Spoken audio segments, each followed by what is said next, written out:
This is Empty the Bench with Tom Albano. Shohei Ohtani has had a great season. He's had arguably a better season than he had last season. The problem is with Judge, you are seeing something historic. You are about to see Major League Baseball history. Nick Morgasen. That got him banned for life.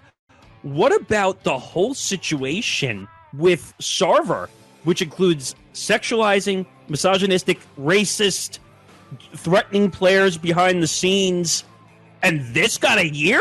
And Nick Fodera. He would show up with the offensive Mexican stereotype. He would show up with the big sombrero, the serape, and the 10-foot mustache. Empty the Bench starts now. Roger would do anything for $1 billion. Even if that meant stripping naked and showing up in front of TV, he would. Well, thanks for putting that disturbing image in my head. You're welcome! We're live in the flesh. Live for episode 154 of Empty the Bench. That's Nick Morgasen, that's Nick Fodera, and I am Tom Albano. We've got quite a bit to go through. 3 weeks of NFL action down already. Do I say slow down or do I say keep going? Keep it coming! Keep going. All right, keep it coming with the NFL. We'll have plenty of NFL to talk about. A lot of controversy coming out of Week 3. We'll talk some baseball, of course, as the playoffs are getting closer and closer. I think actually next week's broadcast is going to be on the final day of the regular season. I mean, with our football picks, we're going to be by the end of, the first week of October. So this is crazy. I mean, we're heading towards the end of the year. I mean, not to go too behind the curtain, but we're going to have to start looking at best ofs and getting our shows ready for the end of the year already. Mm-hmm. Please. Last I looked, it was February. Now what happened? Well, but you know what, though? This is a great time to be a sports fan. This is that perfect month, October. You got football underway. You've got basketball coming up. You've got hockey about to start. Preseason actually has just started for hockey. And baseball is about to head towards its postseason. So this is that sweet time to be a sports fan. Anything and everything is on the air. We'll talk some baseball. We'll talk some football. And we will officially, last week we had the announcement, but officially this week we will say goodbye to arguably the greatest male tennis athlete in the history of the sport. But we begin today with one NBA story, and we begin today with another NBA controversy. This time, however, not at a league and owner level. This time more at a head coach and team level. So this broke at the end of last week when we finished recording. Ime Udoka, which you guys talked about this story on Beyond the Bench, the head coach of the Celtics, has been suspended for the entirety of the 2022-23 season as a result of a inappropriate relationship. Now, a couple of things to note before we dive into this story. Number one, this relationship was consensual. However, it was against team protocols and ethics. And this was a Boston Celtics decision and suspension. This was not a suspension handed down by Adam Silver in the NBA. Yeah, this situation had a lot of different twists and turns. Ime Udoka, the news, first of all, was a shock because, again, the Boston Celtics just came off going to the NBA Finals, and now you have a situation where you're having a inappropriate relationship. Now, by the way, people say, well, it's consensual. He's in a relationship with Nia Long. And there is a power imbalance there because he is the head coach and she is an employee of the team. I mean, so again, taking that aside, it's kind of creepy whether it was consensual or not. But again, these are the reasons that Boston took into account when they fired him, right? Well, right. Yes, and at the same time, and we'll get into people like Stephen A., who doesn't deserve to have his journalism credential anymore. Because when he went on First Take, he just decided to release everybody's name in public and basically say, well, he shouldn't have been suspended. He should have been fired or not punished at all. See, that's the problem. That's the problem, because he's not technically wrong when he says that.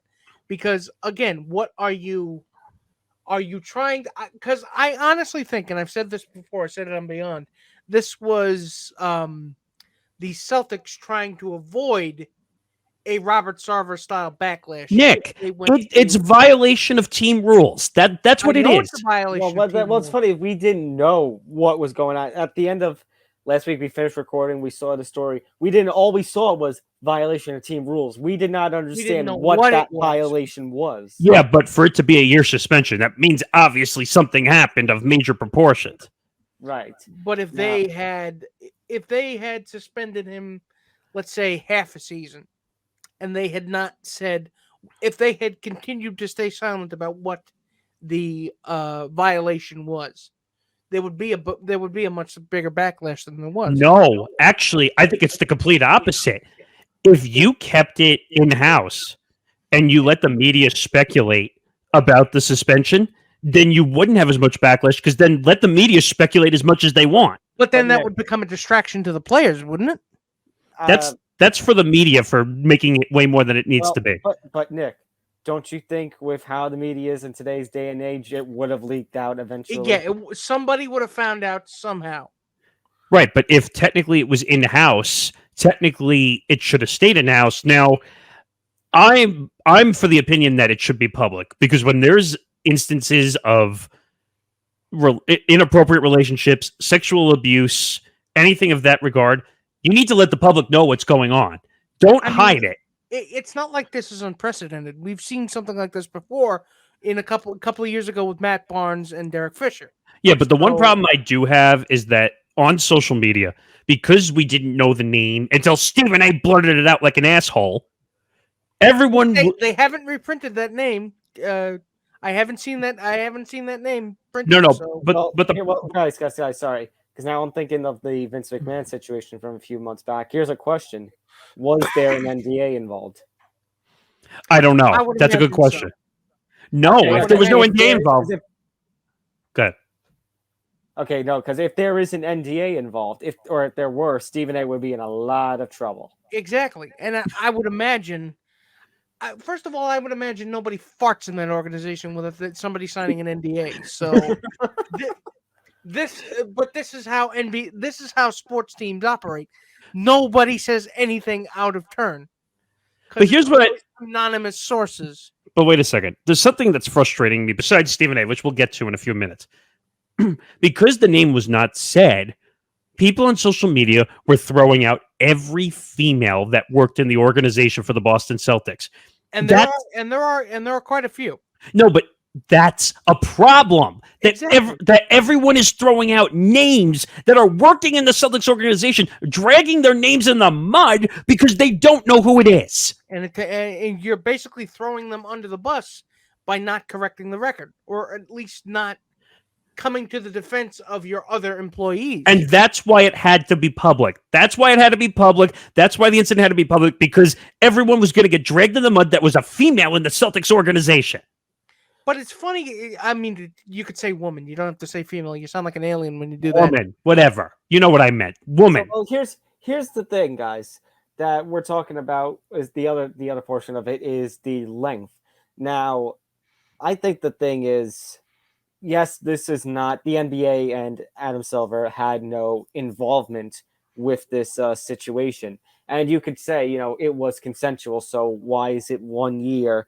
When Sarver and all the nasty things he did got a year as well. And I think what it just does is it just highlights more and more how the NBA screwed up the Sarver situation. The NBA is turning into the NFL. I thought I would never say that in instances, but the NBA is now handling sexual crimes and possible alleged sexual abuses like they're sweeping it under the rug. They don't care what goes on. They give the smallest fine and the smallest suspension. Then they go to the media and they say, "Oh, look, we gave them a suspension. We gave them a fine. Get off my ass." And this is a self-inflicted wound. Well, I was going to say, and as far as the racism angle goes, again, Adam Silver, I said it last week, has become very soft. Very, where a boot in the ass was necessary, he gave a slap on the wrist. I'll go back to something we said last week when we discussed the Robert Sarver situation and Donald Sterling and the comparison. Basically, the penalty was stiffer. Oh, that's a bad choice of words, but you get my point. The penalty was more severe. for Donald Sterling for one woman, where Sarver was a whole organization. The entire organization of people that work for him, men, women, and he was abusing pretty much everybody for different reasons and using different terminology. But again, this, like you guys said, this throws into stark contrast how much Adam Silver has changed. Well, I would he'd like to pretend that he has. He'd like to pretend he's still Johnny Law, but he's not. The one difference I would say with the Donald Sterling situation, we all said it, was Adam Silver was just entering the league and taking over the commissionership at that point. So he was going to make his name and reputation known when that situation happened. But now that he's been in the league like 10 plus years. Right, I was going to say, but Nick, now that he did that and the praise that he got for that, he also set an expectation for himself. Well, it's the same thing, because now with Sarver getting a year suspension and $10 million, now I don't know if it's the same thing. I think Ime Udoka, if I had to put them in perspective, obviously the Ime Udoka thing is not as bad. I hate saying that because they're both bad things. The only thing is guilty. He's guilty of is abusing his authority and being a shitty partner. Right. I was gonna say it's apples and oranges is what it is. Apples and oranges. Even though what Ime Udoka did was scummy in its own way. Mm-hmm. Right. But you could also say Robert Sarver didn't cheat on his partner. But at the same time, again, you're assigning moral values to something that is. I'm just making the point that there's different. Again, it's the rotten apples and rotten oranges argument. It's rotten in two different perspectives. The NBA doesn't have proper protocols to make these decisions. Adam Silver is the god of making power decisions in the league. When you look at Roger Goodell in the NFL, he makes all the decisions. He makes all the decisions, but he has somebody there, whether they're a proxy or not, to say, I didn't make that decision. My third-party independent arbitrator made that decision, and I followed it. And the worst part is... not see Adam Silver do that. The worst part is if the NBA took this over, I don't think he would have gotten a year. You think he would have gotten more? No, I think he would have gotten less. Ooh. I think he would have gotten less because, again, we saw how Adam Silver handled the Robert Sarver situation, which got a year. Normally, I would say, how would they get away with that? But they're getting away with this. So. Right. Well, again, actually, it goes to a point that going back to Silver, it goes to a point, Nick Morgasen, you brought up. I think it might have been yesterday on stream or during our Sunday meeting, in which we talked about the history of the MLB commissioner and how there was this one MLB commissioner, I think it was before Fay, that basically was trying to be for the players, trying to make a better situation for the players. But because the commissioner works for the owners, he ended up getting fired. Oh, I know who you're talking about. But it's just one of those things where the commissioners don't care about reputation. It was Giamatti. Giamatti, yeah, that was it. Because Giamatti, Paul Giamatti, just somebody else. Art Giamatti, right? And just looking at the way the leagues are run now, their situations and their decisions are based off the bottom line more than they were back then. How much money are you costing the owners versus how much money are you bringing in? Wait a minute, Nick. It's not even the owners; it's the league itself. But again, who does the league work for? Who does the commissioner work for? Well, it's not the league. It's who holds Adam. You know who holds Roger Goodell's leash. You know who holds Adam Silver's leash. I understand, but Adam Silver needs to do the job for the owners to make the money. Manfred has the property of somebody tattooed on his ass. All I can say is, like I said, and I know it's going to be a bold opinion, and I'm sure most people are going to get mad at me for it. If the NBA was in charge of this investigation, this would not have gotten a year. It would have gotten less. It's a fair assumption. Fair assumption. And Nick Fodera, I think I know who. Property of Peter Angelos. Good. Oh! Well, when you're getting fucked by your own organization, it makes sense. You might as well use two hands. Oh! But the way I would just put a bow on this... Congratulations, dickweeds! And I would like to say congratulations, dickweeds, to everybody who basically was. And that's the MLB. Actually, no, I'm not saying that. This is MLB saying it to all of those who did not sign up for Apple TV Plus and missed Albert Pujols' 700th career home run. And this is directly after. This is direct. What'd you say? Congratulations, dickweeds. Well, you know what? In this case, the dickweeds are we, the viewers, and this is right after, directly after, the Yankees playing the Red Sox Friday night on Apple TV. So you got a double dose of pop. You almost had a double dose of disaster. Judge hit the home run, his record-tying home run. I was just gonna say, if Albert Pujols hit 699 and 700, imagine if Aaron Judge hit 61 right after it. But again, you weren't going to get, like I said last week, you were not going to get Apple TV to move this broadcast to terrestrial. Yeah, you know why? This is exactly what they spent all that money getting the rights for. No, you know why? Because they believe that they're going to be the top streamer in all of sports. They don't believe that ESPN or MLB Network or any other network is in charge. No, we're the kings. MLB may believe that this is a tertiary source of income for at least the next 5 years, but you know what? Nobody told Apple TV that. They want to be top dog. Well, you think about this Friday night baseball deal they have with MLB. It sucks.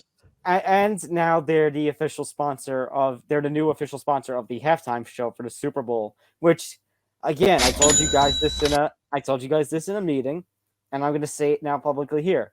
I think this is all positioning that Apple TV Plus is going to be the new home of Sunday Ticket. Yeah, because they don't have any football rights right now, do they? It's going to be Amazon, because Amazon's already in bed with the NFL. Why wouldn't the NFL want 2 streaming services? Because then you're going to piss off every NFL fan there is. Yeah, but you know what, Nick? No, I'm aware. Money talks and bullshit rolls down a steep hill. But let me ask you a question.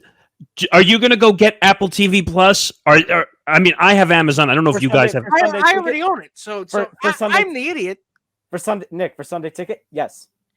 No, not for Sunday Ticket. Oh, no. Not for that. Red Zone fills that exact same purpose for me. Right. I want Red Zone. I could give a shit about any other platform that plays the games. Yeah, I guess I understand your point, but you guys know what I make of NFL Sundays. No. I understand for a lot of people. Don't you watch Red Zone? I watch Red Zone. Then that's the point. You want to be? It's almost like a power trip. You want to have all the games at your fingertips. Also it helps when it also helps when, like, if I'm not watching Red Zone and week 16 I want to watch this very pivotal NFC North Vikings Packers matchup. Oh, but no, you're in New York, so you got to have the sucky Giants versus so you can get around the local blackouts. No, exactly. my favorite is, what is it? ESPN Plus is going to have its own exclusive game in Mexico. Yeah, it's going to get the Mexico City game exclusively on the Plus. God forbid. Again, to ESPN, these are all sloppy seconds that they're putting on streaming.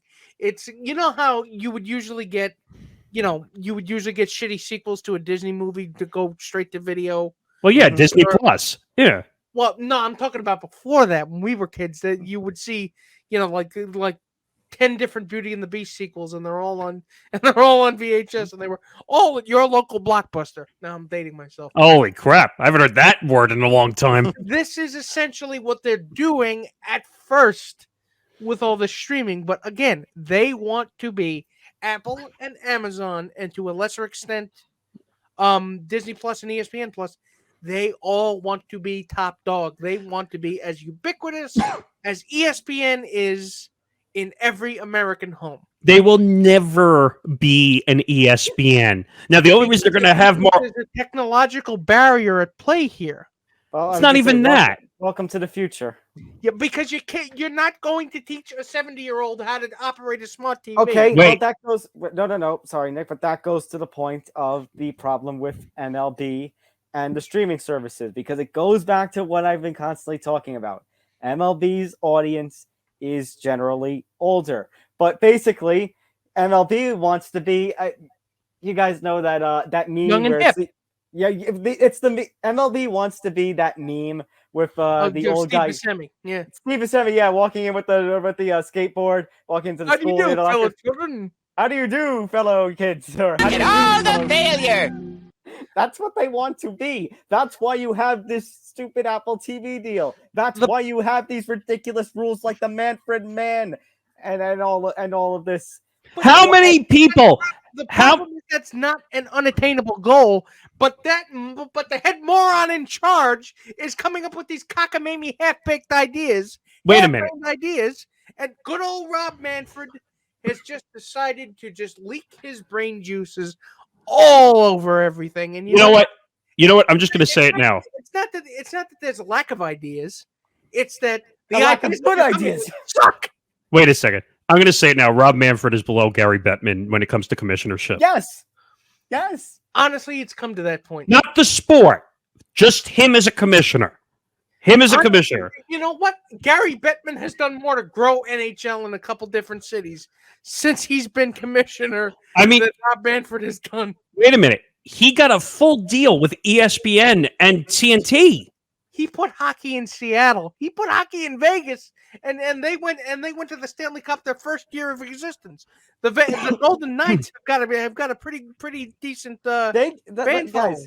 Guys, they got to Vegas before. I guess NBA you could debate about because the NBA had some All-Star games in Vegas, but they set up a franchise in Las Vegas before the other three leagues. I'm surprised the NBA hasn't jumped all over that, considering they're gambling havens. They were like one of the first sports to really go there. But I'm not gonna be the one to say that Gary Bettman is a secret genius, because that will not be true in this universe nor in any other.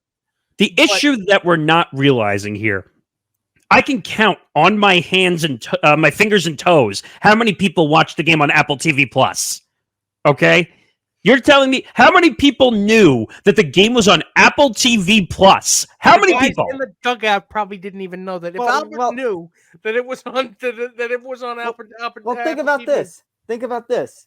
The Yes Network offered this. They offered to do the production. They offered Kay and O'Neill and Cohn. They said, we will pay for everything. We will pay for the people that are not being used because we would take over the game. And Apple said no. That's because Apple's, wait a minute. Apple's not in the world of sports business. They're in the world of money. That's all they care about. Well, let me ask you, Nick. Don't you think Rob Manfred is happy that they said no? No, I think that he wants the game to be seen by the most eyeballs. Yeah, but guess what? Guess who made this deal? Guess who made this deal with Apple TV Plus? MLB.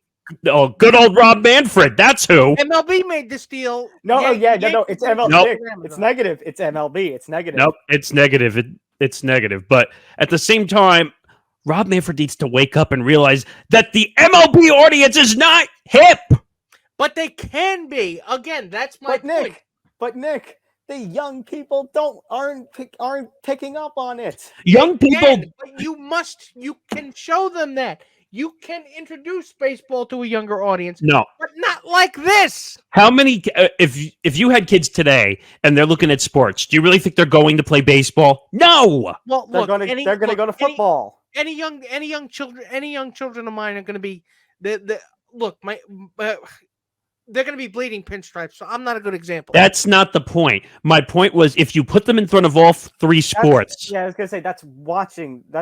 Well, okay, you're going to go with that example. Watching. I was going to say, what about playing the sport? I think it'd be worse for playing the sport because they would pick up a sport where you're going to be running around more often than just standing there in the outfield or on first base. That's the problem. Baseball has too much standing around time. You look at the NBA; they're constantly going back and forth on the court. But again, Nick, football has constant dead time. There's only like 11 or 12 minutes of actual action. Yeah, but you know what though? There's always an entertaining moment happening on an NFL broadcast, though. So you're telling me that baseball that has existed for over 100 years, about 130 years as an organized sport, is dead? Yeah, it's dead. I don't believe that. I don't believe that. Nick, I don't believe that it has to be like that. Nick, what is the average age watching the sport right now? I disagree with. I don't think it's dead, but I think its heartbeat is kind of lower compared to the other sports. If you ask, wait. I will get not hockey. Unfortunately, unfortunately, hockey is right now and probably for a while going to be a niche sport. Nick, if you ask a Gen Z what sport they're going to be watching, they're not saying baseball. But I'm not disagreeing with you. But all I'm saying is it doesn't have to be like that. But these home runs should have been on TV, not on a stupid app. Well, We Nick need Fodera, better ideas, though. I was gonna say, well, Nick Fodera, unfortunately, with this guy in charge, it will Exactly. forever be. That's entirely my point. Is the problem is that we have Rob Manfred and he's a moron. And think about this. Another thing, even before COVID, ticket prices have been going up 20, 30, 40%. A family of four can't afford to go to a damn baseball game. That's another part of it, but that's good old Rob Manfred too. And also, he ain't stepping in to stop this shit.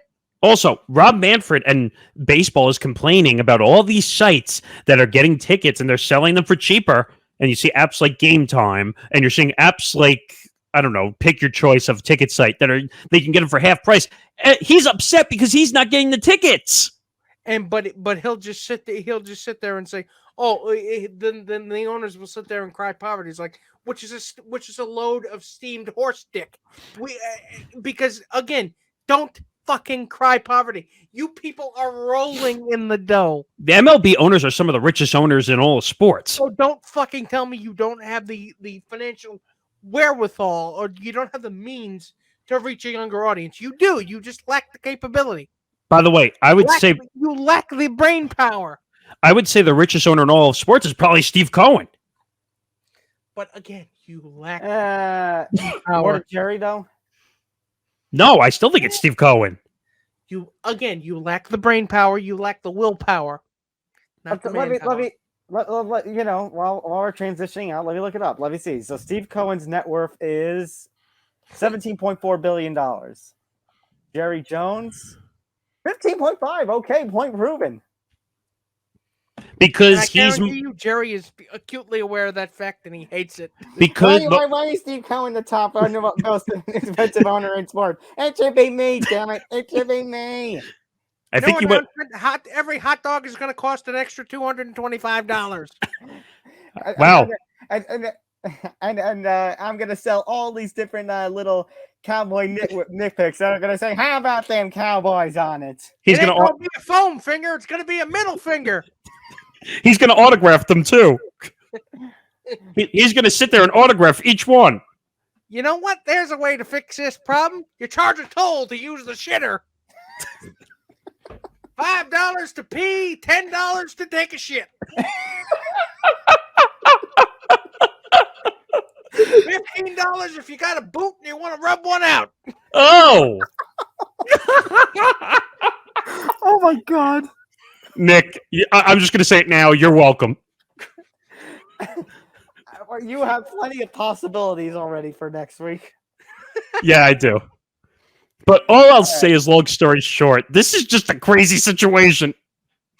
Oh, by the way, speaking of baseball and money, Luis Castillo signing a 5-year, $108 million extension with the Mariners, plus a 6-year vesting option that could bring it to 133. So, well, here's what I'm going to say. Go ahead.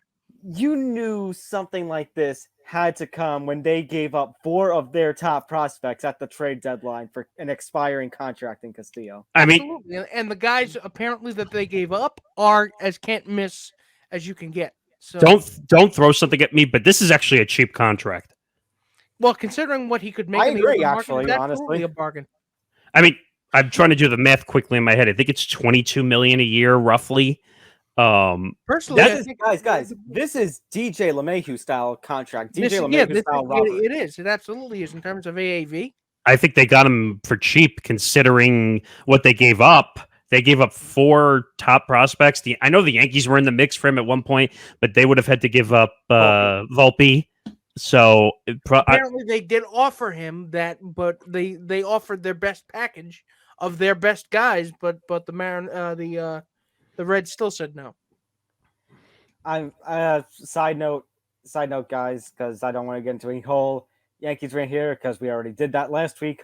But man, especially if Judge leaves, that boy is going to have so much pressure on him when he gets up here. I kind of feel bad. Honest to God, it's just you offered your best and it didn't work out. But you know what? Oh, I'm not mad. I'm not mad about the Castillo thing because I don't think they would have wanted to. I don't think he would have been a good fit in New York. I don't know, especially considering for giving somebody like a Volpe up, you would have had to do something like this, a contract like this, and I don't know what the. And I think I even hinted at last week. I don't know which Yankees are necessarily going to be returning to the team in this offseason. Right. And the projected number I was hearing, by the way, was $375 million for Judge. We'll see. It's not going to happen. Speaking of, I was actually trying to transition into speaking of Yankees and rumors and coming into the offseason. Don Mattingly, the Yankee great, is parting ways with the Marlins at the end of the season. And gentlemen, I don't know if you've been on Yankees Twitter, but now Yankees Twitter is all in a frenzy. Ooh, maybe this means Donnie's coming and now back. the gears are turning and the wheels are spinning. So, what they think, for those of you who don't speak insane fan theory, allow me to translate. What they think is that if Aaron Boone doesn't come back, they would bring in Don Mattingly. To which I say, what the fuck are you smoking? And did you shoot the guy who made it for you? And also, first of all, and this is a big fat if Aaron Boone does not come back this year, next year, they're going to get somebody younger and way. No, they're not. I disagree. You guys know my opinion. I hate it, and I know you two hate it, but I'm telling you what's going to happen. They're gonna bring Beltran down from the booth. I mean, they've liked Beltran for a long time. By the way, he interviewed with them really well. By the way, any Yankee fan who's delusional enough on Yankees Twitter to think that Don Mattingly is going to be the next manager, there was a rumor when he was still technically with the organization that he was going to be a manager. I would love Donnie Baseball to come back and manage his team. It's destiny. But you know what? I don't know because there are some people who are looking at these last few years with the Marlins and are saying he's not a good manager. I mean, first of all, the Marlins are not in a good because they're always. It seems like they're perpetually rebuilding. I will agree with Nick Fodera on that. I don't think it's all on Mattingly because again, Jeter wanted to put money into that team. Jeter walked out because you wouldn't spend money, and Derek Jeter is telling you to spend money, and you tell him to go fuck himself. Yeah, you know why? Because the Marlins, all they care about is the money and putting it in their pocket and not spending it. Putting it in the pocket. Exactly. I mean, it's one big giant FU by the Marlins at the top. Oh, bro. I mean, it was pretty much a consolation prize if they hired Kimming to be the GM anyway. That was off of Jeter's recommendation. Yeah, and guess what? Have we heard her name since? No. But they built a good core there. But Nick, when Jeter was at top of the organization, Kim Ning's name was said a lot. Since he's left, have we heard Kim Ning's name? He's been in the job a year, though. But what I'm saying is she should be doing more. Again, there's only so much you can do when the ownership won't open up the purse strings and spend fucking money. But who are you bringing in to manage the Marlins now with them being gone? Well, considering the trends toward the analytical, I'd say they're going to actually hire an anthropomorphic TI-83 graphing calculator. That's actually you have to type in your questions and then it answers. Like you know what? I could see Joe Madden getting another job now. Oh my god! And I can't believe I'm saying this. That's no way to insult Joe Madden. He's not a graphing calculator. He's a solar-powered calculator. Could you imagine if Joe Madden ended up going to the Marlins? I mean, he won a World Series with the Cubs. He turned one team around. Well, he had a mohawk and then they fired him. So what's he gonna do? Nipple ring? I got both my nipples pierced, guys. Maybe that'll work. I don't know. I can't describe this, but all in the words of a certain fairly odd parent. Look at all the failure. But Tom Mattingly is also not the only manager that's not going to return. Tom Mattingly's not going to return at the end of this season. Tony La Russa also will not be returning to the White Sox, at least for this season, although I think considering that it turns His out age and considering the stress this man's under. his age, his stress, the fact that he was making dumb decisions, and the fact that it turns out the procedure he was going under for all of the absence all this time was for a pacemaker. Yeah, maybe not the best idea in the world to come back. You know what? Definitely not. You know what? He's been dead for a long time anyway, so it doesn't matter. Oh, I mean, look, no. Tony La Russa is a goddamn baseball legend. You mean the same guy? Wait a minute. You mean the same guy who retired, got and pissed off the MLB Hall of Fame to come back and manage? Well, I was gonna say he should not have come back. He should have stayed in retirement. He was not the manager for this team. I need to sum this up. He was not. I am loath to say that the game has passed him by. I've never seen a good manager is a good manager, but I've never seen a manager, past or present, Nick Fodera, intentionally walk somebody on a 1-2 count and then give up a 3-run home run. And it really does seem like a lot of the guys on the White Sox hated his guts. And you know what? You look at guys like who's the shortstop that threw the bat on the home run celebration? Yeah, and that whole situation where he essentially benched Tim Anderson for trying to have a good time. I mean, I guess that's old-fashioned Bobby Cox type managing for you. But at this again, the red ass approach doesn't work anymore. But at the same time, I would just sum up the Tony La Russa White Sox managing situation in one type of way. Talk about wasted potential. I mean, everybody thought the Chicago White Sox were going to run away with the division, and it turns out the Guardians took it. They're the most injured team in baseball this year. Also, honestly, the AL Central should just not exist in this postseason. Let's be fair. I mean, Cleveland. Wait a minute. Relegation, like if we had a system of relegation like English football, then you could say, yeah, maybe there's a reason for it to exist. We got to give Cleveland credit. The youngest team in baseball, and they're about to win the division. They did win their division. Yeah, and there are several teams who have been the youngest to win a division. You know, where the youngest team wins a division and end up going to the World Series. So, I mean, credit where credit's due. Although Cleveland has a history of let's say collapsing when the lights are up and the game is on in the postseason. I don't know. I just don't know. All right, that's going to do it for all the baseball talk. And by the way, since we are recording this during the Yankee game, Judge guys got walked for a 4th time. Oh Christ! You know what? Please hit this goddamn thing. Oh please! Come on, man.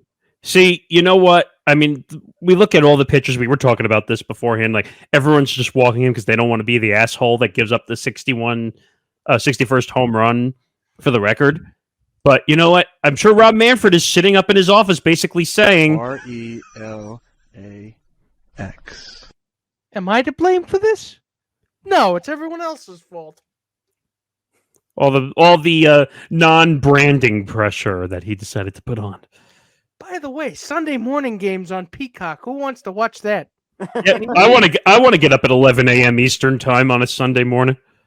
How do you think our friends on the West Coast feel when they got to get up at 8 o'clock? By the way, well, first of all, you chose that when you wanted to move out to California. Well, I was going to say, honestly, and Johnny has made this argument to me before, and I think it's more than fair. You know, when I stay up for UFC events till 1, 2 o'clock in the morning, and it's only 10 o'clock over there, you know what? That is the most fair argument in the world. That's the fairness of payback. You just keep hours that would suit a vampire, though. That's the problem. So do I. Nick, I am a vampire. Wait a minute. Are you sucking the blood out of a sport like Rob Manfred is?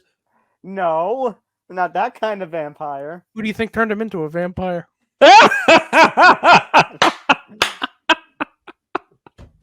Oh my god. Let's talk some football. It's about time. This week was interesting, to be honest with you. So if you didn't get a chance to check out the Monday Night Football stream we did, where Nick Morgasen, myself, and a cameo 3/4 of the way through by Tom Albano. If you want to watch me lose my mind and stress eat chocolate chip cookies, burnt chocolate chip cookies, by the way, go over to our YouTube channel and check that out because Congratulations, dickweeds. and you know who the dickweed is? I'll tell you who the dickweed is. He's got 2 thumbs and he's pointing this way. What did I tell you guys? Okay, take the plus points. So how did we do? Okay, how did we do? Let me showcase. So, in week 3, I got 6 games correct. I had 5 games in which I got 1 correct, but not the other. Like I got the team right, but not the cover wrong, or vice versa. And I got 5 games incorrect. And unfortunately for me, I got my lock incorrect because the Raiders just completely shot the bed against the Titans. I mean, I'd like to say I wasn't surprised by that, but a lot of things this The week. Titans, though, the Titans were playing like crap the first 2 The weeks. Raiders have proven to be one of the most shocking upset teams right now. Nick, we said when me, you, and Johnny were doing the NFL preview, we said there was going to be at least 1, if not 2 teams from the AFC West who were going to end up being disappointment. And right now, it is looking like the Raiders, with the Broncos and their offense being a close second behind. But the 0-3 Raiders. The Raiders. Spider 2 Banana ain't going to save you right now. I mean, I wouldn't be surprised they shine the bat signal in the sky and Gruden comes crashing through the skylight. Wait, so what are the other records? Okay, so I went 6-5-5. Nick Fodera went 5 right with his lock. You both got your locks right with the Eagles. 1, 2, 3 splits, and then 1, 2, 3, 4, 5 wrong. And Nick Morgasen got 1, 2, 3, 4, 5 right. 6 right. 1, 2, 3, 4 splits, and only got 3 wrong. So at the end of 3 weeks, I am at 27 points. Nick Fodera is at 24.5, and Nick Morgasen is at 27.5. Woo! You lead me by half a point. It's okay. I can do a lot with a bronze medal. Shove it up your ass. No, you can just turn it into an ashtray. And I don't even smoke. All right, let's keep going. So let's. Actually, you know what? I can collect salty Jets fan tears. Keep crying for me, Nick. I don't care. I know the Jets I want stink. you to fill my bronze ashtray with your tears. You're not phasing me. I know the Jets stink. So I should advance notice this to everybody out there in podcast land. We are considering, since we did the one Giant primetime game this season, we are also considering doing the one Jet primetime game this season, which would be Thursday Night Football, December 22nd, Week 16, Jets versus Jaguars. Let's put it this way. The Monday Night Football game between the Cowboys and the Giants was a success in a big way. We had a lot of interaction, a lot of views. We're going to try and do at least one Monday Night Football game a month. We're going to try. Gee, if we could only have fucking won the game. So stay tuned for that. We're going to try to do at least, and we'll try to have Johnny and Hank game on. They were supposed to be there, but some stuff came up scheduling wise. But it'll be more fun to see Nick lose his mind anyway. It was fun to see Nick lose his mind on Monday night. But I feel like you guys were the two doctors behind the glass, and I'm the mental patient at the side. What was I doing? I was called in last minute. Be fair. Behind curtain, my power went out. Wait, you don't need to stay behind curtain. We saw for ourselves. Well, no, it took Nick 2 minutes to realize I was gone. Before I realized he was gone. I was in the middle of a sentence, and then I realized about 30 seconds after I stopped talking, it's like, wow, he's being uncharacteristically non-hyperverbal right now. So I switched over to the tabs, and he wasn't there. It's, what the fuck happened? I switch over to the Facebook chat, and he's freaking the fuck out. It's like, oh shit. So now I think, guys, this sound sums up the Monday night show.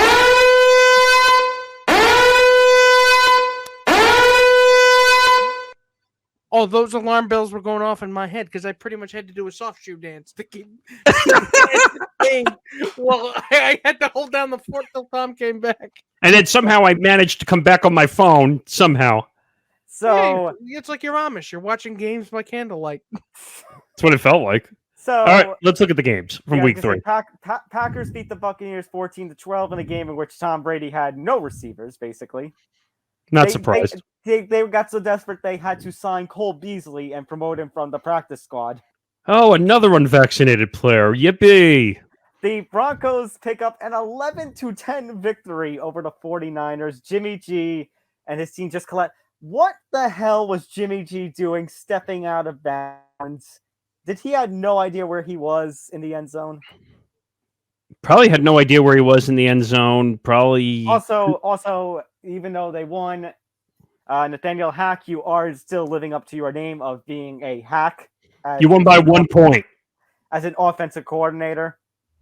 Jaguars. Now, I know Justin Herbert was weak and let's be honest, should not have been playing with the rib injuries that he had.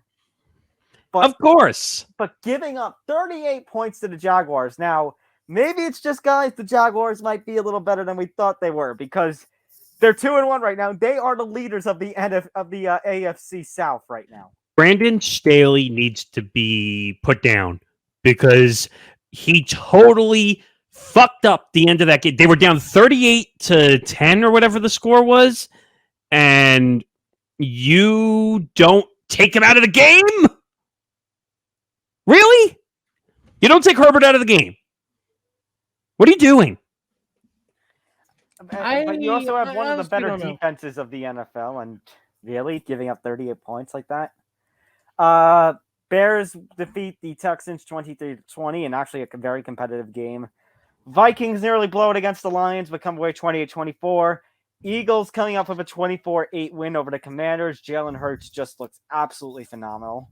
By the way, exactly what I thought was going to happen, except Carson Wentz had 9 sacks instead of the 5 or 6 I thought. Well, if you're going to do it, if you're going to do a told you so, I'm going to already take my told you so lap right now on Jalen Hurts. Everybody had their doubts about him, and I said no. I told you last week. I said I think that he's doing way better than I thought.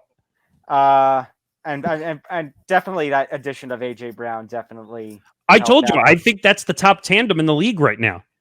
Bengals beat Jets 27-12, and honestly, guys, I'm still not impressed. That offensive line still looks absolutely horrible for Cincinnati. Well, no, they were just playing a terrible Jets team. That helped them. Yeah, and what the hell are they guys? What the hell are they doing with Chase? Like, why are they not giving Chase the ball more? I don't know if it's just me, but it seems like they're not giving Chase the ball as much. When Jamar Chase is not involved in this offense, they're going to struggle. Somehow they put up 27 points. Now, that might have just been playing the Jets, and the Jets have no defense whatsoever, and they can't stop anybody, and they make Joe Burrow, look like he's the next coming of Peyton Manning. I mean, the Jets are the cure to what ails you. If you are a struggling team and you go to play the Jets, they will unfuck whatever has happened to you. All right, once again, Nick, do it with me. J-E-S-T, just. J-O-K-E. You suck. J-E-S-T, just. Oh, by the way, also to wrap things up, the Falcons somehow got there the Falcons somehow won in Seattle.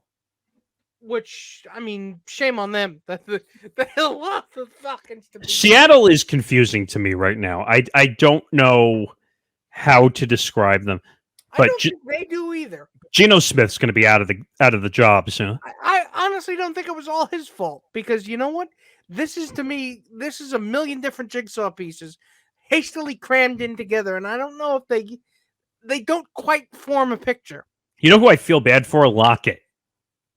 Yeah, he was the one who like decided to stay. Like I said, if they are going to struggle and they are going to go into the rebuild direction that they seem to go in after Metcalf got that big extension, I would not be surprised if Lockett gets dealt at the deadline.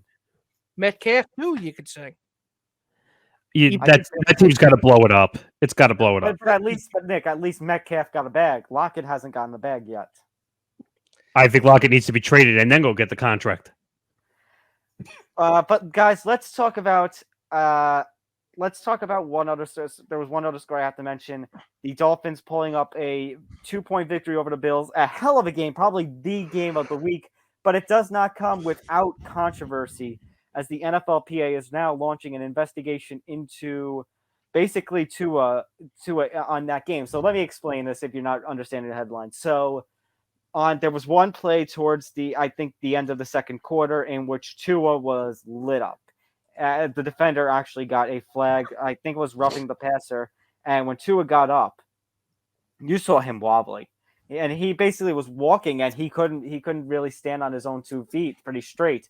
He had to go and leave the game and go to the locker room. Teddy Bridgewater ended up coming out temporarily to be the backup quarterback, and then started the second half. Oh, surprise, surprise! Tua's back on the field somehow. And the NFL and the NFLPA are saying, "Hey, wait a minute here. This looks like a violation of concussion protocol." I mean, how do you go from a head injury in being announced at halftime to after the game, your coach comes out and says, "Oh no, it was just his back locked up." Because if that is a back injury, then I am the Pope of the Holy Roman Empire. And I would make a shitty Pope. I'm telling you right now. My point is, Wow, he fell over. He fell over as he couldn't get up. He was wobbly. He kept falling down like a drunk person at a frat party. That was beyond getting his bell rung. He got his brain rattled around. And, the fact that they brought him in, it leads me to believe that they were lying about what happened to him. They didn't want to take him out of the game, so he's fine, just walk it off. Nick. Salute you, Captain Obvious. Wait, did someone say lying? Why the fuck you lying? Why you always lying? Oh my God, stop you fucking lying. Yeah, and I read a report before talking about how he was limited in practice Tuesday because of a back and ankle issue. Okay, first it was back, and now it's back and ankle. Oh, okay, yeah, good. Sure, yeah. Yes, because it goes from being a head injury to a locked up back, because those two are similar. I fart candy and piss lemonade. Ew. Wow, you're really at it today, Nick.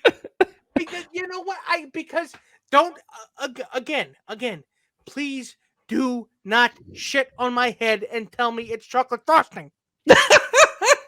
Don't lie to my face and tell me you didn't, because you did. Oh my God. Oh wow. So, guys, this leads me into a question, but what is going to happen now with this concussion protocol investigation? Because if you're the NFL and the NFLPA, I mean, do you feel safe putting Tua on the field? Or kind of as we were referring to, could money and such and viewership kind of take over that they let it happen? Because they don't give a shit about Tua's health. They don't care. The NFL doesn't care about the health of players. All they care about shit about it, and I can demonstrate for you visually what the punishment process is going to be. Oh, that's a good point. I mean, all they care about is the what? Money. Because the NFLPA has to get involved, because the NFL is not going to care if someone gets their daylights knocked out. I mean, the linebacker got flagged for unnecessary roughness on a quarterback. And you're going to tell me his back locked up on that play? I mean, what's next? What's next? Is Roger Goodell going to say steroids are going to be allowed? Oh, no. He's fine. He just dropped his wallet. I'll tell you what is next, though. Something that we thought could have happened, but with All-Star games being what they are, might never have happened.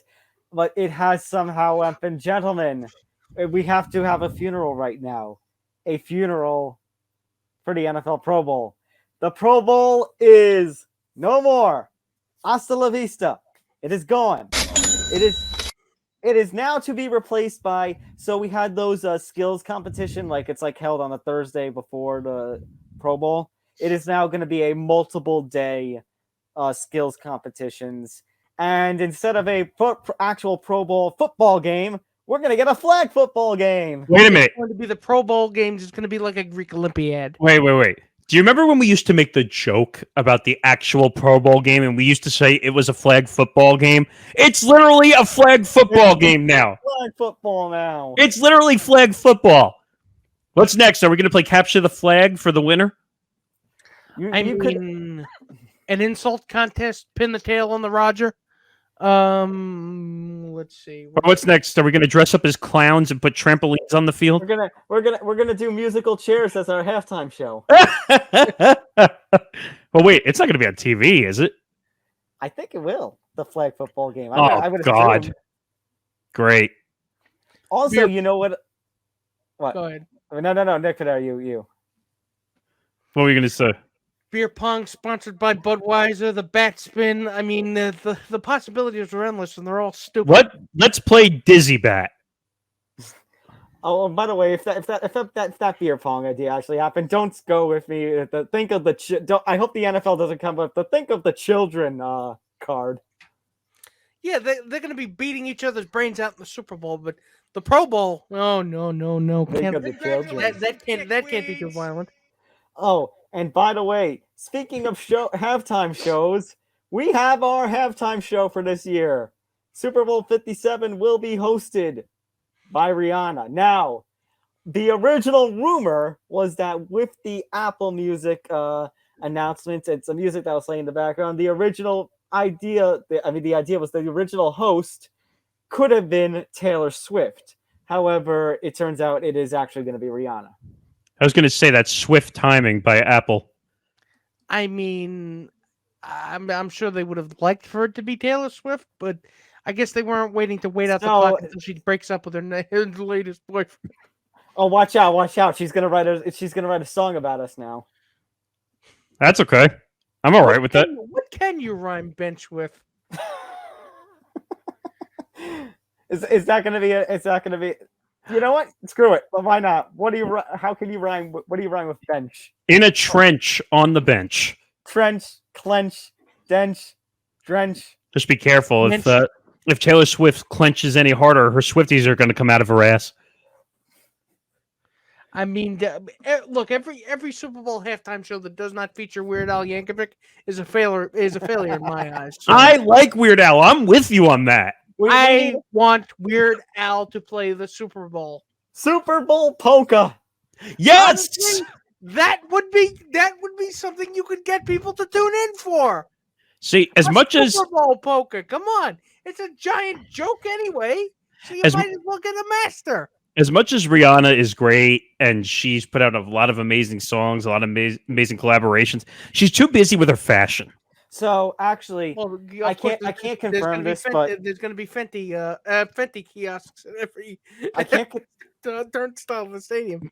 I can't confirm this, but supposedly she's busy right now doing some remasterings or re-recordings. So good. So she's copying Taylor Swift. Way to go! What do you mean copying Taylor Swift? Taylor Swift is copying Taylor Swift, re-recording and remastering. It took me a second too.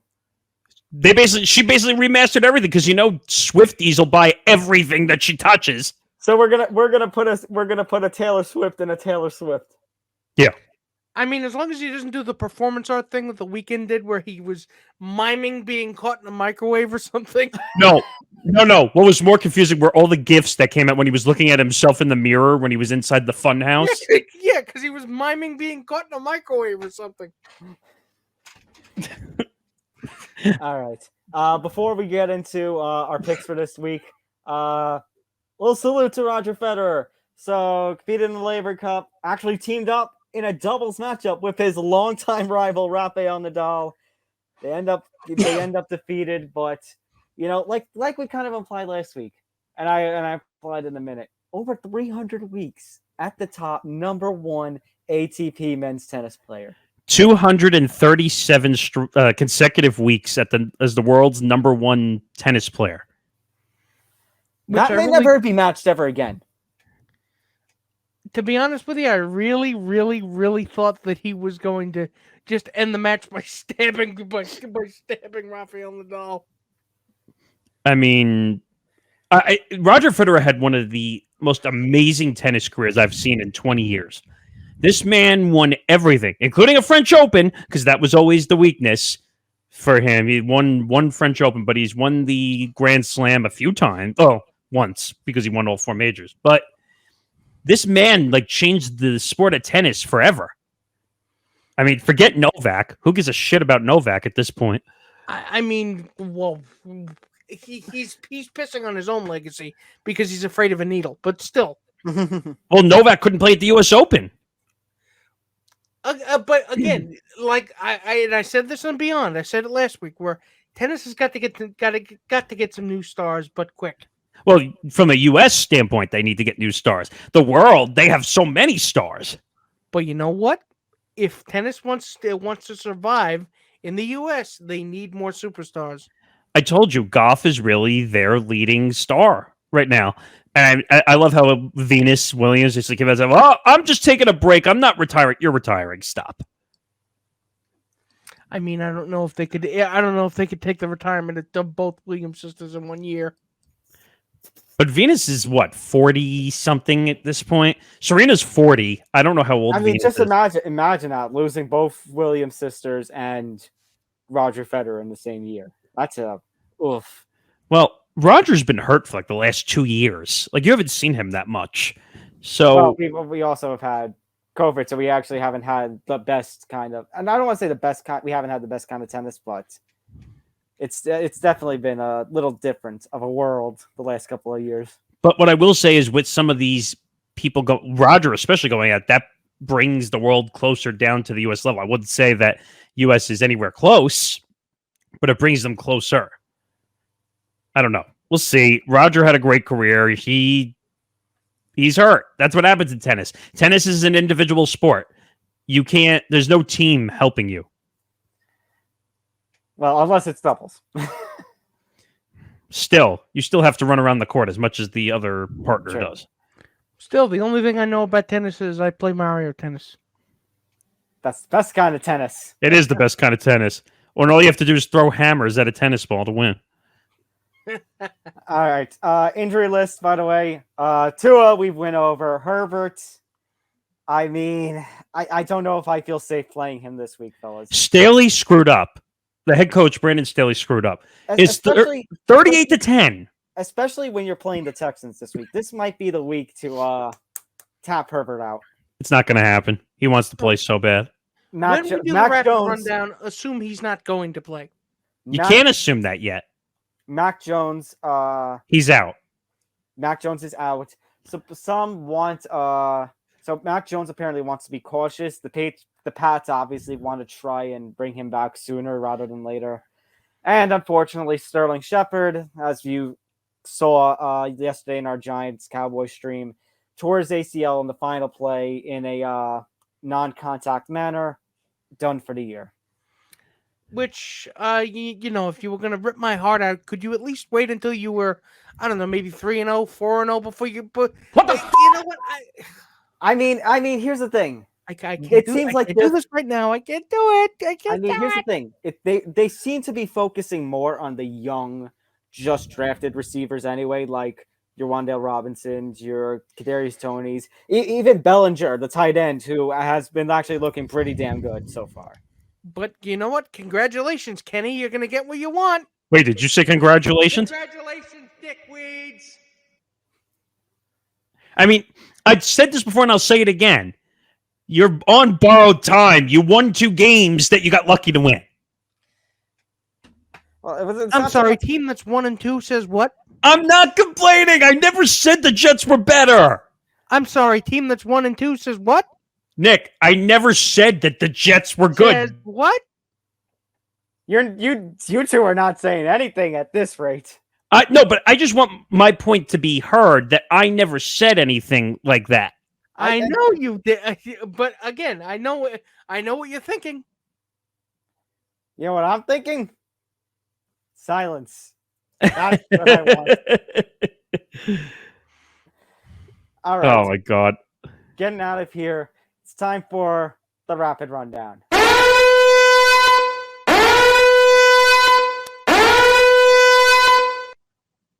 All right, we begin Thursday Night Football this week. Dolphins, Bengals. The Bengals, a -4 favorite at home. Guys, the Bengals they didn't even look impressive against the Jets. The Dolphins managed to hold off the #1 offense in the NFL, in my opinion, the Bills. Guess what? We're starting off rapid rundown hot. I'm taking a trip to Upset City this week. I am too, because I'm working under the assumption that even working under the assumption that Tua is not going to play. First of all, if he is going to play, the Bengals are screwed. If he's not, I don't have that kind of confidence in the Bengals to do it anyway. I could be wrong. I reserve the right to be wrong, but I'm saying right now I'm going Upset City. I mean, I'm looking at some of the other stuff on the game. So obviously the Bengals are technically a favorite because they're at home. The over-under is 47 points, which sounds kind of high, actually, because the Bengals offense has not been there. Would you say that? Oh, yeah, they haven't been there. I think I'm with you guys. The Dolphins are... It all depends if Tua's on the field also, because Tua... I have to admit, Tua's making that team go offensively. But you have guys like Tyreek and Waddle who are playing amazingly well, catching passes that most wide receivers would not catch. Now, and Tom brought it up before. What's going on with Jamar Chase? I don't know. They're not utilizing him to the fullest of his capabilities, in my opinion. Now, I think some of that's also just, again, the offensive line is just utter trash in Cincinnati. They made additions to that line, and it just made it worse. And Burrow is just getting, he's suffering as a result of it. Right. So I'm going to go with you guys, and I'm going to take the upset because I don't know what's going on with Burrow, and I don't know what's going on with Chase. So I'm going to take the upset. I like the way the Dolphins look. Sunday begins, by the way, gentlemen, in merry old London. We're going to London, 9:30 a.m. Eastern, 6:30 a.m. Pacific. It's going to be the Minnesota Vikings as a -3 favorite in London against the New Orleans Saints. No one's watching this game. I'm sorry. I just, as bad as Kirk Cousins can, rattle us as much as Justin Jefferson has not been getting involved, the last week or two. I'm sorry. I don't believe in the Saints. Winston is just shitting the bed. Alvin Kamara is just... He fumbled. He had a bad fumble. He fumbled. The first 2 weeks of the season, Ingram had a fumble in each game. This is looking like a pretty bad team. And honestly... Jameis is hurt. Also. Yeah, you got to go Vikings. You have to. I'm gonna regret it. Plus, I would rather the Brits not be exposed to Kirk Cousins after they just so recently suffered a tragedy losing a national figurehead. But I'm gonna have to go with the Vikings. Yep, I think that pretty much Vikings. That pretty much sums it all up. Justin Jefferson needs to play better, though. He has not looked good so far for the Vikings. He's not making a lot of catches. He looked good in that first game against the Packers, though. But I think that's it across the board. Yeah, take that money. Chargers and the Texans. The Texans, the home team. The Chargers 4.5 favorite, but the status of Justin Herbert, I guess they're going to try and have him play. I don't think it matters, really, to be honest. The Texans are a bad team. Somehow they managed a tie against the Colts, which we still can't figure out. They only lost by 3 to the Bears, but I guess the Bears are also kind of a... The Bears are a bad team also. All right, so you know what? I'll go Chargers. Why not? It's Davis Mills. I mean, come on, man. Justin Herbert or no Justin Herbert? I mean, come on. And so take the money. Take the money. Yeah, take the money. Yeah, give me the come on, man, for kind of trying to talk myself into a cover or stuff. Seahawks and the Lions. The Lions a 4.5 point favorite at home. And the Lions, again, are a team that's actually been playing pretty well for what they're doing. So I say, why not take the money. Yeah. No, I say I'm pausing. What are you pausing looking. for? What happened? What are you pausing for? For this. Darn it. I was gonna say I was hoping for the strike was gonna come, and I was gonna say the Yankees won the division. Oh, Jesus, just standing there. What are you? Oh my God, he had a stroke. Jesus Christ. No, I was trying to play it up. I thought it was coming. You know who else had a stroke last week? Geno Smith and the Seahawks. You know what? I honestly, I don't know if I would take that. I would take that line. What? Wait, you would or you wouldn't? 4.5. I'd take 3. What? What? Lions no cover, Nick. Yeah, I would probably say that. What? Excuse me? Hold on. Take the line, but I'm not taking that line. I'll give you one better. Hey, I'm still taking the line. How are you not taking them to cover? At home. Really? Yes. Man. Money! All right, we are going to just have to move on from that one. We're going to go to the Jaguars-Eagles. Eagles a 6.5 favorite. I know the Eagles are great. Jaguars are surprising. This is tough. This is actually way tougher than I thought. I don't think we get a cover in this game. Well, I don't know if I go that far. There you go. So as of this recording, the Yankees have won the American League East. Woo! Yes. So you know what I'm gonna do? I'm gonna take the money. Oh, now you're taking the money. Now he's going to take the money. Now I'm taking the money. See, here's where I'm not going to take the money. I say Eagles, but I think the Jaguars might be showcasing something. I mean, Jalen Hurts has looked really good. Oh, I'm not saying this gets the Eagles. I'm saying the Eagles offense looks great, but Jaguars offense somehow is not looking pretty bad either. Somehow. Makes sense. I mean, yeah, I'm going to take the money just because the Eagles look really, really, really good right now. Jalen Hurts, A.J. Brown, their running core looks really good. Their defense is on par, and they're at home. They're usually one of the better home teams. Take the money. Take that money. All right. The Bears and the Giants. The Giants are -3.5 at home. You got to have a rebound game against the Bears, right? Yeah, it's the Bears, for Christ's sake. You just had a massive injury, though.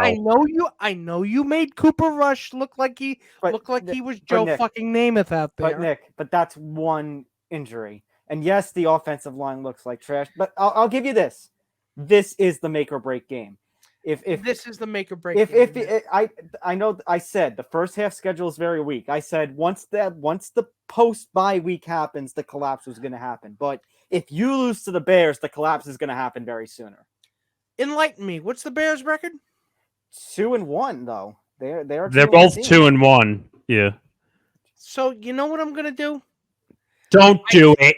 I swear to God. I took the Giants and they broke my heart, so I'm not gonna do it again.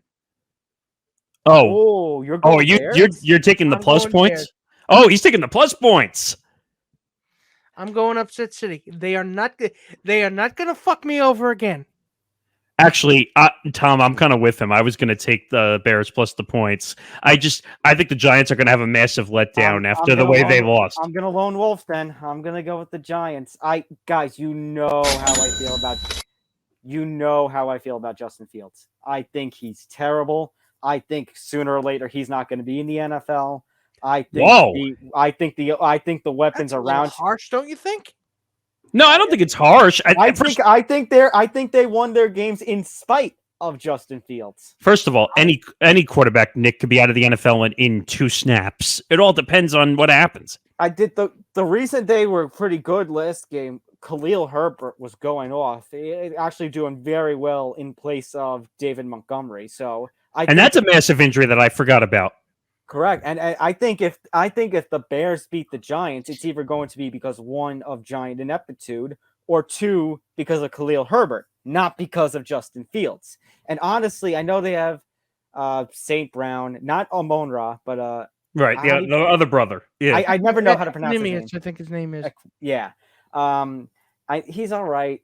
Darnell Mooney, I think, is disappointed so far. There's just I know our feelings on the Giants. I know, but the Bears are just I can't do it. They're just too trashed for me. I can't bring myself that low. I wouldn't be able to do it and look myself in the mirror again. No. Jets and Steelers. Steelers 3.5 favorite at home. I am not a Steelers fan, and I am not doing this despite Morgasen, but I do need the points. The lock has burnt me every week. I don't think I've got one clean lock, so you know what? This is my lock. I'm locking it too.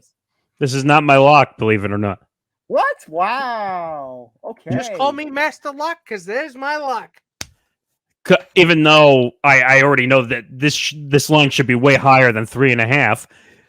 Mitchell Trubisky, not by that much. Come on, you first of all, playing it. What's the name of the field now? Because it's not Heinz Field anymore. Whatever field or something. When you go into that field, basically what I'll say at this point, because I could give two shits about the name. Basically, when you go into that field, you're not winning.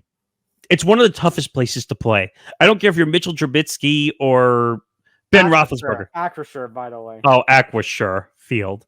I think it's a financial institution. Because Buttcoin Crypto Field was taken? Probably.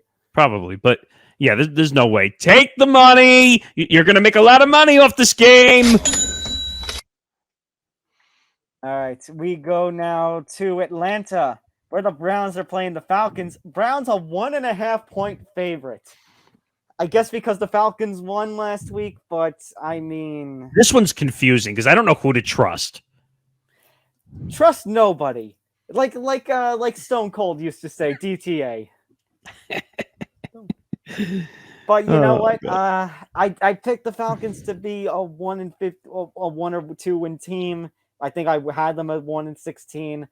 The Browns, I absolutely believe that Jacoby Brissett can beat these guys. Yeah, so I believe in that. To be fair, Amari Cooper actually had a decent game last week, and I mean, Nick Chubb is Nick Chubb. Now, the Browns did have that bad loss of Myles Garrett, but I think the defense is still fine.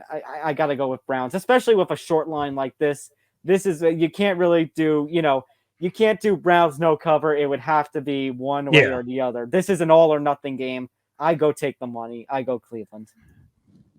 Yeah, I mean, the Falcons got a lucky win last week in Seattle because Seattle's imploding. Take the Browns, but it's going to be one of those 3-point games. Be a nail biter. It's going to literally come down to another butt fumble, butt punt is what I should say. Another butt punt. We had a butt fumble last week too, in which Dalvin Cook actually injured himself. That's a good point. But it's going to come down to a butt punt and a safety somehow. Nick, Fodera? I am going to... I said I'm taking the money. Okay, take the money. So we're all going Browns. Titans and Colts, crap. This is...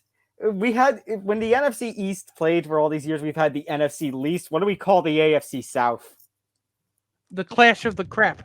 Clash of the Crap. Titans and Colts. The Colts are a 3.5 point favorite. This one... What to think. This one you can literally go either way. You really could. You literally can go either way. Well, here's the guys. If I'm going to take from literature, the Colts, Jekyll and Hyde. You had in week 2 them playing like crap and getting shut out, and then all of a sudden last week they managed to upset the freaking Chiefs. You know what?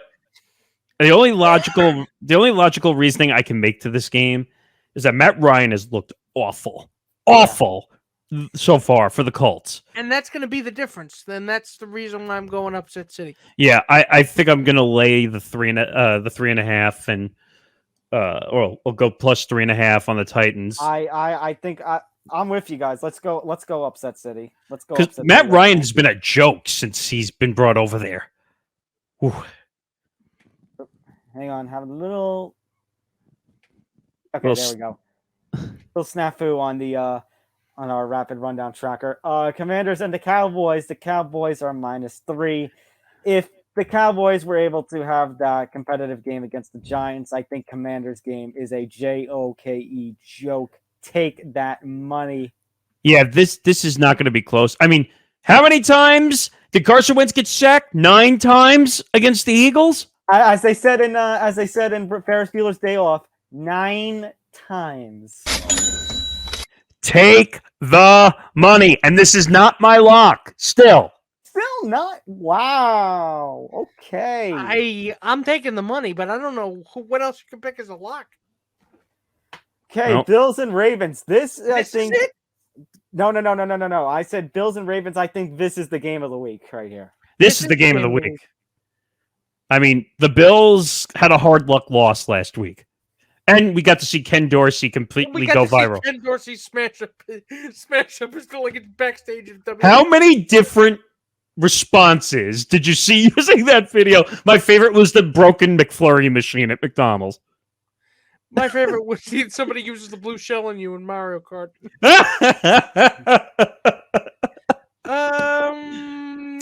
This is a tough one. And don't say you're taking the non-cover. No, I'm taking the Bills. I'm going to take the money. Because I do think that Josh Allen he's out for somebody's ass today. Yeah, Or so he's going to be I out for somebody's ass on Sunday. I actually agree with Nick.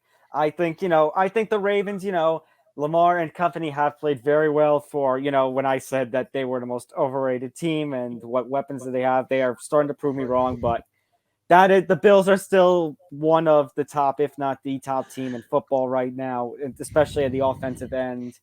The loss against the Dolphins, a couple of mistakes, and it could have been a different story.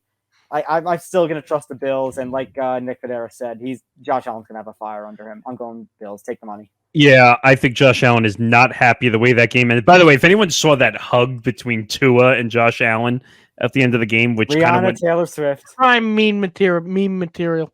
I mean, yeah, take the money. Cardinals versus the Panthers. This one confuses me. The Panthers are a -2. And I know the Cardinals didn't play great, but they are a much better team, have better players than the Panthers do. I guess because the Panthers are the home team. I am taking yet another trip, however, to upset City. This is really. I'll say this: if the Cardinals do not beat the Panthers, I don't think they make the postseason. I think their year is over if they don't beat the Panthers. You really think the Cardinals can't beat the Panthers? No, he's basically saying he's taking the plus points, the upset. I'm taking the plus points. I'm going upset. I'm picking the Cardinals. Yeah, and if they don't win, I don't know if I can pick them again this season. If they lose this, if they can't win this game, you can't pick them for anything ever again. I mean, I'm confused because the Cardinals are I shouldn't say technically, they are the better team. They are. They technically have the better quarterback. Now, obviously, they don't have who am I forgetting? Hopkins. DeAndre Hopkins. If they had DeAndre Hopkins and James Conner now is hurt. But I'm saying if DeAndre Hopkins is there, they're the favorite. The Cardinals are the favorite. Right. I'm with you, Tom. Like they better win this game or there's going to be problems in Arizona. No, I agree. Over to the AFC West, we got Broncos Raiders. The Raiders a 2.5-point favorite. Somehow, again, it should not be this way, but Nathaniel Hackett is such a hack that the Broncos don't know how to score. How is Russell Wilson unable to score? Russell Wilson is living up to the Broncos offense, I should say, is living up to that meme of let Russ cook, and then you see chicken being covered in NyQuil. Look, it's the Raiders, man. We just got finished talking about how they suck now. And now they're the favorites? I gotta go upset again. I gotta go upset. I mean, come on. By the way, still not my lock. But yes, I am taking this as an upset. The Raiders look like shit. I mean, and Carr looks horrible. Horrible. I mean, there's no way. The Broncos somehow will figure it out. So, you can't be serious. The -10 double-digit line the Packers are going to have over the Patriots. You're really? That's my lock, baby. That is my lock. Oh, my God. That's my lock because Mac Jones is out. Brian Hoyer. That offensive line is shit. They are going to Aaron Rodgers is going to run and throw all over that Patriots defense. If Mac Jones was playing, would it still be your lock? Probably not, no. You would have had to go with us at that point if Mac was playing. Honestly, I'm taking the money at this point. I don't Yeah, know. I'll still I don't take the like that money. line, but I'll take the money. I'll still take the money. I probably would have taken actually Denver over the Raiders as a lock if Mac was playing. Interesting. So yeah, still take the money. Yeah. All right, Sunday Night Football, Chiefs Buccaneers. Latest update is it looks like this game is not going to be played in Florida. Sports Illustrated, I read earlier this morning, looking at potentially US Bank Stadium, the Vikings home, because the Vikings are going to be in London, and it's a dome stadium, so. Which is a completely different atmosphere going from playing in Florida to going to a dome in Minnesota. I mean, the Chiefs, by the way, 2-point favorite. Mahomes is Mahomes, and I know Brady is still Brady, but his receiving corps too banged up. I gotta take the money on this one. Yeah, I'm taking the money on this one too.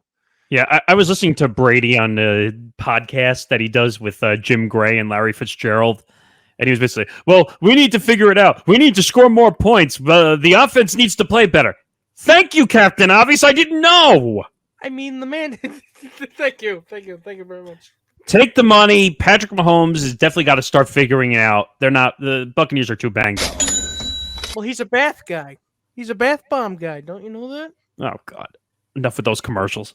Monday Night Football, Rams and the 49ers in San Fran. NFC West battle. San Fran, the -2 favorite under Jimmy G. Now this one, to quote the kids, this one's going to be a banger. So under Jimmy G and how different the 49ers kind of look, yeah, this actually makes this game a lot more interesting now. However, I'm not taking the 49ers. I'm taking the Rams. Yeah, I'm going upset city. The Rams are still the defending champs. Rams are still the Rams. I still have some questions about the Niners. I feel like I've gone upset city a lot today. I mean, we did that last week also. But when I look at the Rams, and we talked about this last week, Van Jefferson is hurt. Their wide receiver core is basically Cooper Kupp, and name that tune afterwards. I don't know. This one's weird. I mean, you have Jimmy G back in starting. Not his choice. Trey Lance gets hurt, and then he somehow gets thrown in and basically gets to show all his leverage off before he gets traded when he was supposed to be traded to Washington in the preseason. Yeah, there was that report that it looks like he could have been a commander, but the shoulder surgery put a kibosh on that.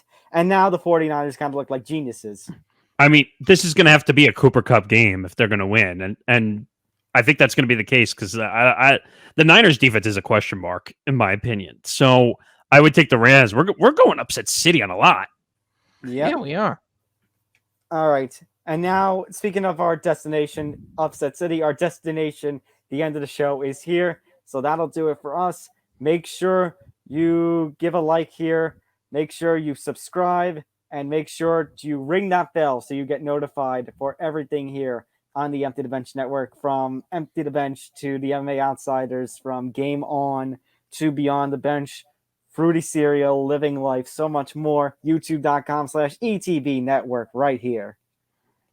And don't forget to follow us across social media at ETB Sports on Facebook, Twitter, Instagram, and the network itself at ETB Network, Facebook, Twitter, Instagram. And you see right there, perfect timing, our own social media handles scrolling right there. And that is going to do it. So for Nick Morgasen, for Nick Fodera, I am Tom Albano, and we will see you next week on Empty the Bench episode 155. Take care. Good night, everybody. Good night. We'll see you next week.